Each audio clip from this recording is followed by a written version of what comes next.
ஆண்டவராக இயேசு கிறிஸ்துவின் நாமத்தில் என் அன்பின் வாழ்த்துக்கள்.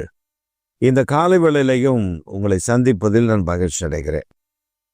இன்றைக்கு நம்முடைய தியானத்திற்காக நாம் தெரிந்து கொள்கிற வேத வசனம் 1 கொரிந்தியரின் புஸ்தகம் 4 அதிகாரம் 5 வசனம்.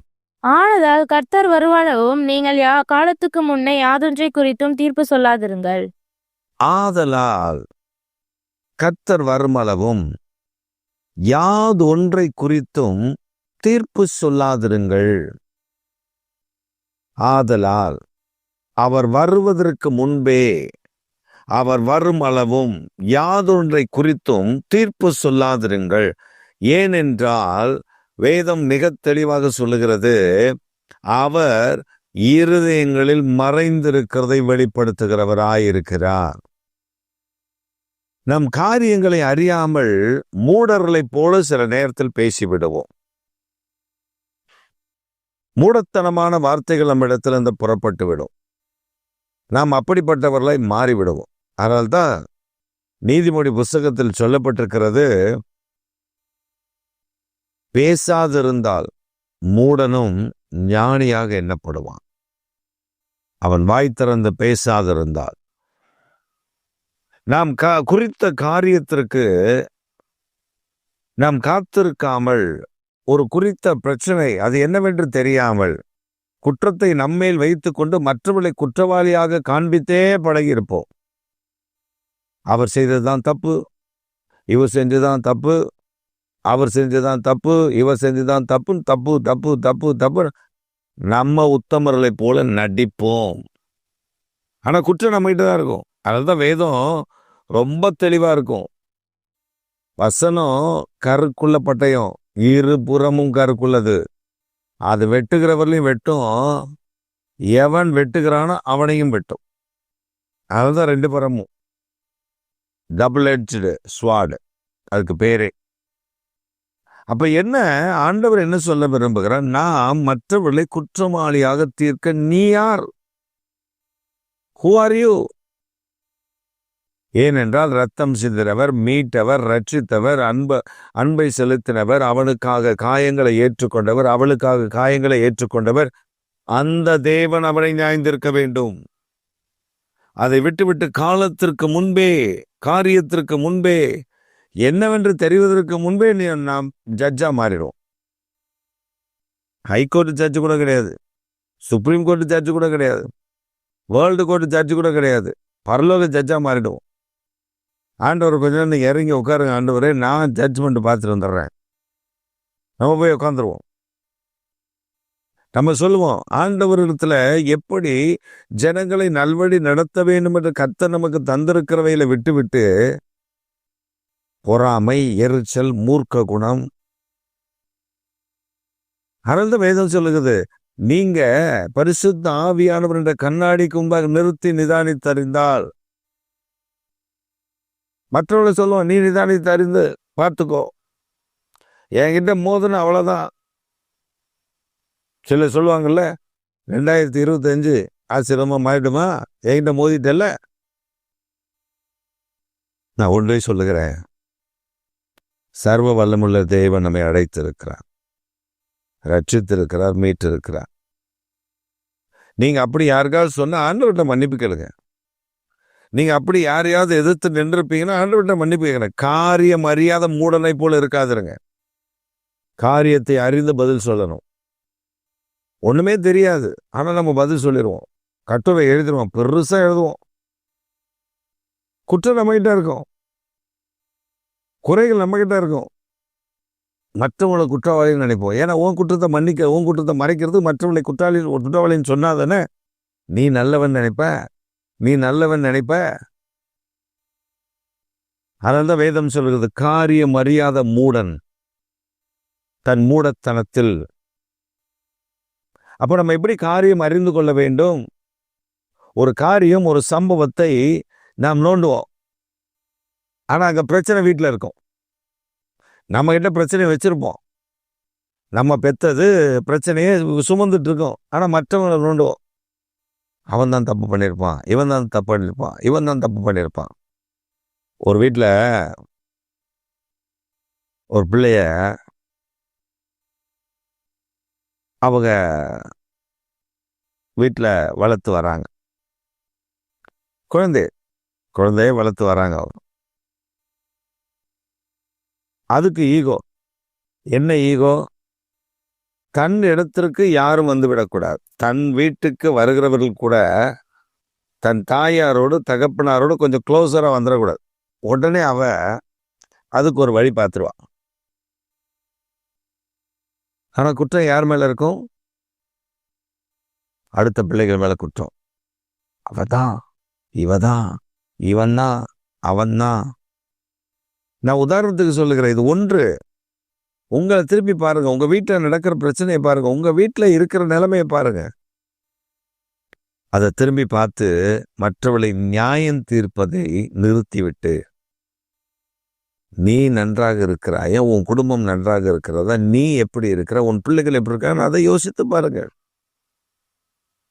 பிள்ளைகளுக்காக கருத்தா ஜெபம் பண்ணுங்க. நீ பெற்றெடுத்திருக்கிற உன் குழந்தைக்காக, உன் பிள்ளைக்காக நீ ஜெபி. மற்றவர்களை குறை சொன்று அலையாத. குறை சொன்னா என்ன நடக்கும் தெரியுமா? தேவனுடைய நியாய தீர்ப்பு கணேச பங்காளியை மாற வேண்டியது இருக்கும். தவறாய் ஒருத்தரை கொடுத்து, தப்பிதமாய் ஒருத்தரை கொடுத்து நீ பேசினா அவர் சும்மா இருக்க மாட்டார் பார்த்துட்டு. ஒரு ஏழைன்னு வச்சுக்கோங்களேன். ஒரு கூலி வேலை செய்கிற ஒரு அம்மா. அந்த அம்மாவுக்கு நீங்கள் நிறைய ஹெல்ப் பண்ணுறீங்க. அதற்காக அந்த அம்மாவை நீங்கள் என்னமும் பேசுவீங்களா? அதை பார்த்துட்டு இருப்பாரா? அவள் ஒரு சொட்டு கண்ணீர் வடித்தாருன்னா அந்த கண்ணீருக்கு ஆண்டவர் பதில் கொடுப்பார். நீ வடிக்கிற நீலி கண்ணிக்கெல்லாம் பதில் கொடுக்க மாட்டார். ஆண்டவர் நான் ஹெல்ப் பண்ணுறேன் அதனால நான் திட்டுவேன். ஆண்டவர் கேட்பார், நீ யாரு? உன்னை நான் ஆசீர்வதிக்கிறேன், அதனால நீ உதவியாக இருந்த. நீ எப்படி அந்த கூலி ஆளை எப்படி நீ திட்டுவ? உனக்கு எப்படி அந்த இது? அவன் வேதம் மிக தெளிவாக இருக்குது. ஒரு கூலியாள் தன்னுடைய கூலியின் நிமித்தம் தனக்கு செய்யப்படுகிற அநீதியை தன்னுடைய எஜமான இடத்துல, பரலோகத்தின் தேவனிடத்துல அவன் கண்ணீர் எடுத்து சொன்னா அதை நான் கேட்பேன் என்று ஆண்டவர் சொல்லியிருக்கிறார். சும்மா சொல்ல, அதை நான் கேட்பேன். இப்ப என்ன ஆண்டவர் சொல்ல விரும்புகிறார்? நீ காரியம் தெரியாம நியாயந்திருக்கார். அதுல என்ன நடந்ததுன்னு தெரியாம நீ நியாயபதியா மாறிடாத. காத்திரு, அமைதலாயிரு, பொறுமையாயிரு. அப்பொழுது கர்த்தர் காரியத்தை உனக்கு வாய்க்க பண்ணுவார். அவர் ரகசியங்களை வெளிப்படுத்துகிறவர் தானே. தாவீதிடத்துல 2 பேர் வருகிறார்கள் ஓடி. அப்சலோம் மரித்து போனார். இந்த செய்தியை சொல்லுவதற்கு 2 பேர் ஓடி வராங்க. அகிமாசும் இன்னொருவர். அகிமாஸ் இல்லை, இன்னும் 2 பேர் ஓடி வருகிறார்கள். இந்த 2 பேர் ஓடி வரும் பொழுது ஒருவன் முந்தி, அகிமாஸ் முந்தி ஓடி வருகிறான். ஒருத்தன் தாண்டி வந்துட்டான். ஆச்சாக்கிட்ட வந்து சொல்றாங்க, ஒரே அலைச்சடியா இருந்துச்சு, அவர் என்ன நடந்துச்சுன்னு தெரில, ஆனா உம்முடைய எதிராளி தோற்று போனான் அப்படின்னு சொல்லிட்டு அப்படியே நின்றுவான். தாவீது சொல்ல, நீ ஓரமா போய் நில்லு. அடுத்த வந்து சொல்லுவான், அப்சலோமை காலி பண்ணிட்டோம். அவன் முதல் வந்து சொன்னவனுடைய சத்தத்தை கேட்டு ஒன்றும் நியாயந்திருக்கல. Is waiting for another news. அடுத்த செய்தி வந்தோடனே 2ஐயும் சேர்த்து கம்பேர் பண்ணி பார்த்து தேவ சமூகத்தில் போய் ஒரே ஒப்பாரி வச்சு அழுகுறான், அப்சலோமே போயிட்டேடா அப்படின்னு. அப்போ காரியத்தை அறிந்து அதுக்கப்புறம் யோவாப் வந்து சொல்றான், தாவீதே, உனக்காக, ராஜாவாகி உமக்காக நாங்கள் போய் யுத்தம் பண்ணி வந்திருக்கோம். இப்போ நாங்களாம் செத்து போயிருந்தா பரவாயில்ல, அவன் மட்டும் உயிரோடு தான் நல்லதா? நீர் இப்படியே இருந்திருந்தீங்கன்னா அவன் செஞ்ச விட நாங்கள் உனக்கு துரோகம் பண்ணிட்டு போயிடுவோம். எழுந்துச்சு வந்து ஆசனம் பண்ணோம், ஜனங்கள் இடத்துல வந்து பேசும். தாவீது உடனே கீழ்ப்படிந்தான், காரியத்தை அறிந்தான் என்ன நடந்திருக்குன்னு. ஜனங்கிட்ட வந்து உட்கார்ந்தான். அவன் தன்னை காரியம் அறியாத மூடலை போல காண்பித்துக் கொள்ளவில்லை. வந்து உட்கார்ந்தான். கர்த்தர் அவனோடு கூட இடைப்பட்டான். இன்னைக்கு நாம கோபப்படலாம், எல்லாருக்கும் கோபம் வரும், எல்லாரும் கோபம் உண்டு. ஆனா கோபப்பட்டாலும் வேதம் சொல்லுது, பாவம் செய்யாதிருங்கள். ஏன் ஆண்டவர் சொல்லியிருக்காரு பாவம் செய்யாதன்னு? வார்த்தைய நாம மற்றவர்களை குற்றவாளியாக தீர்த்து விடுவோம். அது யாரா இருந்தாலும் சரி, அது எவரா இருந்தாலும் சரி.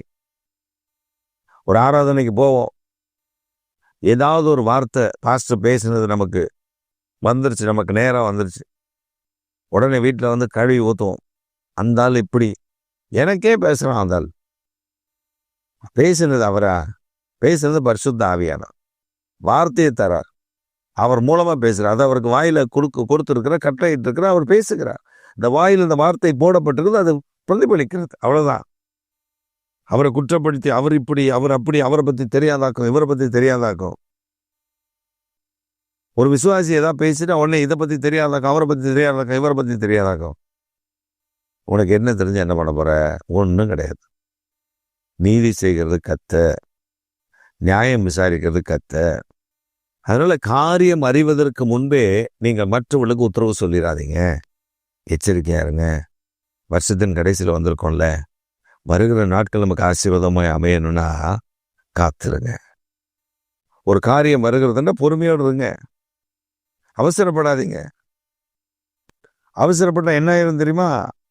அந்த நன்மை கிடைக்காமல் போய்விடும். அந்த நன்மை நமக்கு கிடைக்காமலே போயிடும். கோழி அவைய வச்சிருப்பாங்க முட்டைய, அது பொரித்து வருகிற நாட்கள் 21 நாளா 18 நாளா 20 நாளா அதுக்கு ஒரு செட்டப் இருக்கு. ஆனா சிலர் போய் எடுத்து பார்த்துட்டு இருப்பாங்க. அது கை வைக்க அது ஊள முட்டையா மாறிடும். ஊள முட்டைன்னா என்ன தெரியுமா? உள்ள அந்த கோழி குஞ்சு வந்திருக்கும், செத்து போயிடும். எடுத்து பார்த்து வச்சு பாருங்க, அது பொரிக்காது. இதுதான் ஆண்டவர் நம்ம கற்றுக்கொள்வது தான். நீ தேவ சமூகத்தில் ஒரு விஷயம் உனக்கு அறிவிக்கப்படுகிறது, ஒரு காரியத்தை நீ கேட்கிற, மற்றவர்கள் உன்னை குற்றவாளியாக சொல்லிவிட்டார்கள், உன்னை பற்றி அவர்கள் தவறாக பேசிவிட்டார்கள், நீ அதை கேட்கவில்லை, ஆனால் உனக்கு காது வழியா வருது, செவி வழியா நீ கேட்கிற. பொறுமையாரு, அதை குறித்து நிதானமாய் அறிந்து பதில் சொல்லுவது வேற. மற்றவர்களை அப்படியே கரைச்சி கொட்டி இப்படி அப்படின்னு, அப்புறம் நீங்க எப்படி போய் தேவ சமூகத்தில் ஜெபம் பண்ணுவீங்க? உன் வாயில கர்த்தரையும் துதித்து சபிக்கவும் செய்து சத்தியம் பண்ணவும் செய்தால் எப்படி ஆண்டவரை துதிக்க முடியும்? யாக்கோபு நிருபக்காரன் சொல்றான்ல, நம்ம வாழ்க்கையில என்ன செய்கிறோம் என்றதை யோசித்துக் கொள்ளுங்க. வருஷத்தின் கடைசியில நமக்காக தேவன் வைத்திருக்கிற ஆசீர்வாதங்கள், நன்மைகள், தீர்க்க தரிசனங்கள், பரலோகத்தின் மூப்பர்கள் நமக்காக வைத்திருக்கிற பல நன்மைகளை ஒன்றையும் நீங்களும் நான் இழந்து விடக்கூடாது. அதனால்தான் மறுபடியும் அந்த முழு வசனத்தை எடுத்து வாசித்து பாருங்க. 1 Corinthians 4:5 ஆண்டவர் சொல்லியிருக்க, குறித்ததை நீ மறு உத்தரவு கொடுத்துறாத, ஏன்னா அதுல நிறைய விஷயங்கள் அடங்கியிருக்கு. கர்த்தர் அதை அறிவார், அதை விளங்க பண்ணுவார். பிரியமானவர்களே, நீங்கள் யாரா இருந்தாலும் சரி, ஒருவேளை உங்கள் வாழ்க்கையில் அப்படிப்பட்ட குறைவு இருக்குமே ஆனால் நீங்கள் மற்றவர்களை குற்றவாளியாக தீர்த்து கொண்டே இருந்து, மற்றவர்களை யாரை பார்த்தாலும் குற்றவாளி, அவன் அப்படி, அவன் சரியில்லை, இவன் சரியில்லை, இவன் சரியில்லை, இவன் சரியில்லை, அப்படி இருப்பீர்களே ஆனால் ஒன்றை பண்ணுங்கள். இன்றைக்கு நீங்கள் போய் கண்ணாடிக்கு முன்னாடி நின்று உங்கள் முகத்தை பார்த்து, நீ சரியா என்று கேளுங்கள். நீ செய்ததெல்லாம் சரியா? நீ சரியாய் வாழ்கிறாயா? நீ சரியாய் இருக்கிறாயா? நீ சரியா என்று கேளுங்கள். அப்பொழுது நமக்கு புரியும். நம்மை நாமே பரிசுத்த ஆவியானவருக்கு முன்பாக நிறுத்தி நிதானித்தறிந்தால் நாமும் நியாயந்திருக்கப்படும், மற்றவர்களையும் நியாயந்திருப்பதற்கு நாம் ஒப்பு கொடுத்து விட மாட்டோம். ஏனென்றால் கர்த்தர் நம்மை நம்பி நிறைய நன்மைகளை வைத்திருக்கிறார். பிசாசு என்ன பண்ணுவான்? அந்த நன்மைகள் எல்லாம் அழிக்க முற்படுவான். எச்சரிக்கையா இருங்கள்.